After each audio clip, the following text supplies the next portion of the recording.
కడియం 100 కోట్లకు అమ్ముడు పోయిండు. శ్రీహరిని రాజకీయ సమాధి చేయాలి. రాజకీయ స్వార్థపరుడు. కేసీఆర్ కు నమ్మక ద్రోహం చేసిండు. పదవి కోసం బీజేపీలోనూ చేరతాడు. తొందరలోనే రేవంత్ కు వెన్నుపోటు.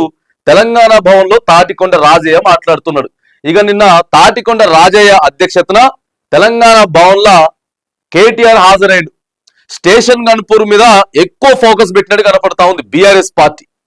ఎందుకంటే ఉప ఎన్నికలు వచ్చే అవకాశం ఉన్నది కాబట్టి నిన్న కోర్టు కూడా మళ్ళీ మార్చి 4వ తారీఖుకి వాయిదా వేసింది.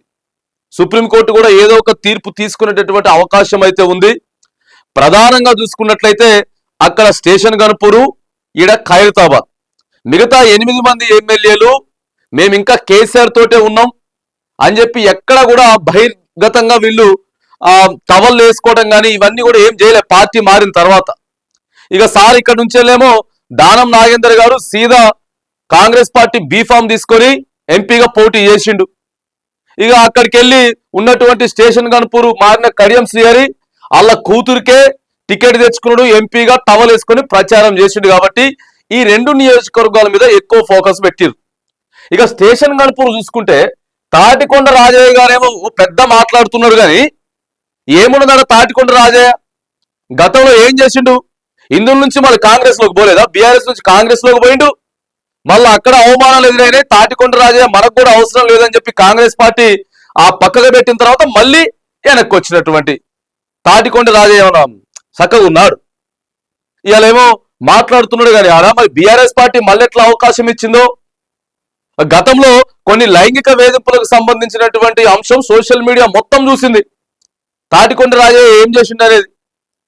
ఇక ఇవాళ నేను పర్ఫెక్ట్, కడియం శ్రీహరి పర్ఫెక్ట్ కాదు, ఇవాళ మోదీయో లేకపోతే అమిత్ షారో పిలిచి బీజేపీలు పిలిస్తే రేవంత్ రెడ్డిని కూడా మోసం చేసి కడియం శ్రీహరి పోతాడని చెప్పి చెప్తున్నాడు.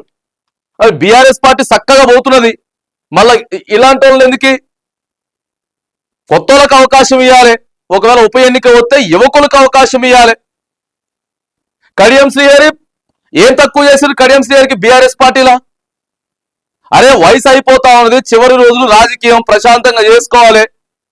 కేసీఆర్ అగ్రభాగాన చూసిండు కడియం శ్రీహరిని. ఇలా కూతురికి ఎంపీ టికెట్ కోసమో లేకపోతే అధికారం కోసమో ఆస్తులను కాపాడుకోవడం కోసమో కడియం శ్రీహరి దూకిండు. ఇప్పుడు ఉప ఎన్నికలు వస్తాయి.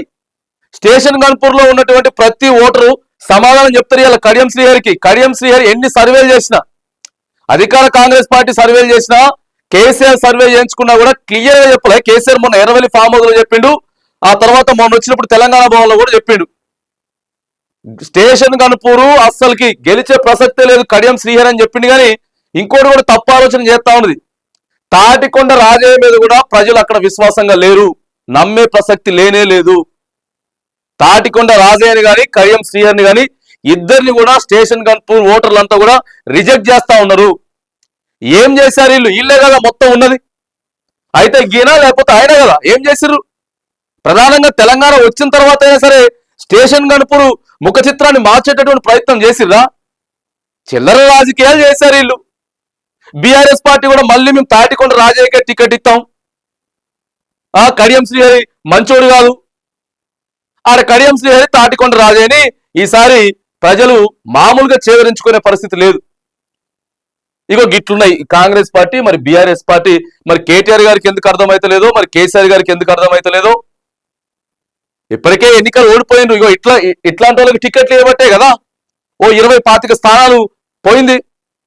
2% తేడాతో పోయిరు. మళ్ళీ 2% తేడాతోటి మీరు యువకులకు అవకాశం ఇచ్చిండుంటే, కొత్తలకు అవకాశం ఇచ్చిండుంటే బ్రహ్మాండంగా గెలిచే నియోజకవర్గాలు ఇగో ఇట్లనే బీఆర్ఎస్ మళ్ళీ తప్పు చేస్తా ఉన్నది. తాటికొండ రాజయ్యకి అక్కడ టికెట్ ఇస్తే మాత్రానికి బీఆర్ఎస్ ఖచ్చితంగా మళ్ళీ పప్పులో కాలేసినట్టే.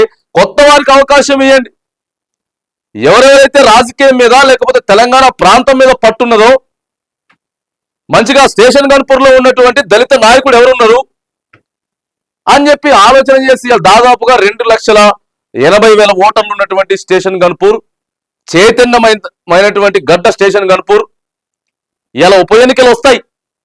ఉప ఎన్నికలు వస్తే ప్రజలు సమాధానం చెప్తారు, కొత్తలకు అవకాశం ఇస్తారు. అయితే తూగిత్తా లేకపోతే మైగిద్దా, ఇదేనా? ఇక ఏం చేసి వీళ్ళకి ఒక్కొక్కరికి 60 సంవత్సరాలు 50 సంవత్సరాలు దాటినాయి, ఆయనకి 50 దాటినాయి, ఈయనకు 60 దాటినాయి. ఏం చేస్తారు వీళ్ళు? చురుకుగా రాజకీయం చేయగలుగుతారా? ఒకవేళ ఎమ్మెల్యేగా గెలిస్తే చురుకుగా రాజకీయం చేయగలుగుతారా వీళ్ళు? ఇక ఉత్తగా క్యాంప్ ఆఫీసులో కూర్చొని దానికి దీనికి సంతకాలు పెట్టగలుగుతారు, కానీ అసెంబ్లీకి పోయి గట్టిగా పోరాడగలుగుతారా, మాట్లాడగలుగుతారా? ముఖ్యమంత్రి దగ్గర పోయి మాకు ఈ పని చేయాలి, మా నియోజకవర్గానికి నిధులు కావాల్సిందే అని చెప్పి చేయగలుగుతారా వీళ్ళని అడుగుతా ఉన్నాం. కొత్త తరం రావాలి రాజకీయాల్లోకి. ఇట్లా కొన్ని నియోజకవర్గాలు ఉన్నాయి, ఇటు కాంగ్రెస్ పార్టీ కానీ అటు బీఆర్ఎస్ పార్టీ కానీ. వయసు అయిపోయిన వాళ్ళు వస్తారు, ఏం చేస్తారని అడుగుతా ఉన్నాం. రాజకీయాల్లో ఇంకేం మార్పులు వస్తాయి ఇలాంటి వాళ్ళు ఉంటే? ఇక బీఆర్ఎస్ పార్టీ నిన్న మీటింగ్ పెట్టి తాటికొండ రాజయ్యే శుద్ధపూస, కడియం శ్రీహరి మంచోడు కాదని చెప్పి వీళ్ళు అక్కడ నుంచి సర్టిఫికెట్ ఇచ్చేటటువంటి ప్రయత్నం చేస్తున్నారు. మీరు సర్టిఫికెట్ ఇస్తే ఇవ్వచ్చు కాక కానీ ఇగో వీళ్ళిద్దరు కూడా చిల్లర రాజకీయాలు చేస్తారు. స్టేషన్ గన్పూర్ వల్ల వీళ్ళిద్దరికి ఎలాంటి ప్రయోజనం లేదని చెప్పి స్టేషన్ గన్పూర్ ప్రజలు చెప్తా ఉన్నారు. ఇవాళ కొత్త వారికి అవకాశం ఇచ్చేదానికి స్టేషన్ గన్పూర్ ప్రజలంతా కూడా సిద్ధంగా ఉన్నారు. రేపు పొద్దుగాల నిజంగానే ఎన్నికలు వస్తే, ఉప ఎన్నికలు వస్తే వచ్చే అవకాశాలు ఎక్కువ ఉన్నాయి. ఆలోచన చేయండి. స్టేషన్ గన్పూర్ ప్రజలంతా కూడా దయచేసి ఆలోచన చేయాలి. కొత్త వారికి అవకాశం ఇవ్వండి.